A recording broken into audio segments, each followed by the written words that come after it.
కాకినాడ ఆసుపత్రిలో సామాన్యులకు సరైన వైద్యం అందడం లేదని కాకినాడ జిల్లా కాంగ్రెస్ యువజన విభాగం అధ్యక్షుడు పోతుల వీరబాబు పేర్కొన్నారు. కాకినాడ ప్రభుత్వ ఆసుపత్రిలో తల్లి బిడ్డ వార్డులోకి గర్భిణీలు ఉండే మంచాల పక్కకు కుక్కలు వచ్చి పడుకునే పరిస్థితి ఉందని అన్నారు. ఇక కాకినాడ ప్రభుత్వ ఆసుపత్రిలో ఆయన మీడియాతో మాట్లాడారు. జగ్గంపేట నియోజకవర్గం గండేపల్లి మండలం ఉప్పలపాడుకు చెందినటువంటి ఓ గర్భిణి ఆసుపత్రిలో చేర్చడం జరిగిందని, ఆమె బెడ్ పక్కనే కుక్కలు పడుకునే పరిస్థితి ఉందని అన్నారు. ఇదే విషయాన్ని ప్రభుత్వ ఆసుపత్రి సిబ్బందికి తెలిసినప్పటికీ పట్టించుకోవడం లేదని అన్నారు. అంతేకాకుండా రక్త పరీక్షలు కూడా సరైన సమయానికి రిపోర్ట్ ఇవ్వకపోవడంతో రోగులు తీవ్ర ఇబ్బందులు పడుతున్నారని, గర్భిణులు తీసుకొచ్చినటువంటి వారి బంధువులు సరైన సౌకర్యాలు లేకపోవడం వల్ల రోడ్ల మీద కూర్చోవలసిన పరిస్థితి నెలకొందని ఆవేదన వ్యక్తం చేశారు.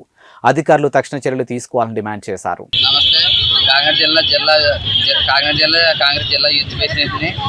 ఇక్కడ డాక్టర్లు సరిగ్గా లేరు. ఎస్ఆర్ఎంటీ వార్డులో ఫస్ట్ ఫ్లోర్లో ముక్కలు అయి రావడం జరుగుతుంది. సరిగ్గా డాక్టర్లు టైంకి వస్తడం జరగలేదు. రిపోర్ట్కి వెళ్తే 5-6 రోజులు పడుతుంది. రిపోర్ట్ వచ్చిన వాళ్ళు అమ్మ ఎందుకు లేవు, ఎవరు పడితే వాళ్ళ మీద కంప్లైంట్ ఇచ్చుకో అని చెప్తున్నారు. సూపరింటెండెంట్ కళ్ళని కలిపితే సూపరింటెండెంట్ లేరని చెప్తున్నారు. ఉన్నా సరే అదే మాల అధికారం ఉన్న పార్టీకి ఉపయోగితే అధికారం లేని పార్టీకి ఎలా ఉంటుంది, మళ్ళాంటి వాళ్ళు ఎలా ఉందంటే ఇంకా సామాన్య ప్రజలకు ఇంకెలా ఉంటుంది అని మనం జిల్లా యూత్ ప్రెసిడెంట్ని. మాది జగ్గంపేట నియోజకవర్గం గండిపల్లి మండలం ఉప్పలపాడు గ్రామం. మా మిస్సెస్ని గర్భిణీ దాంట్లో జాయిన్ చేసాం. అక్కడ నైటు కుక్కలు రావడం జరుగుతుంది.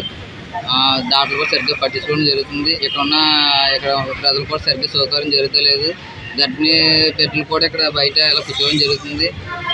అక్కడ లోపలికి రిపోర్ట్కి వెళ్తే 5-6 రోజులు పడుతుంది. సూపరింటెండెంట్కి వెళ్ళడానికి వెళ్తుంటే అక్కడ సరిగ్గా పట్టించుకోవట్లేదు. ఎవరైనా ఉన్నా సరే లేరని చెప్తున్నారు.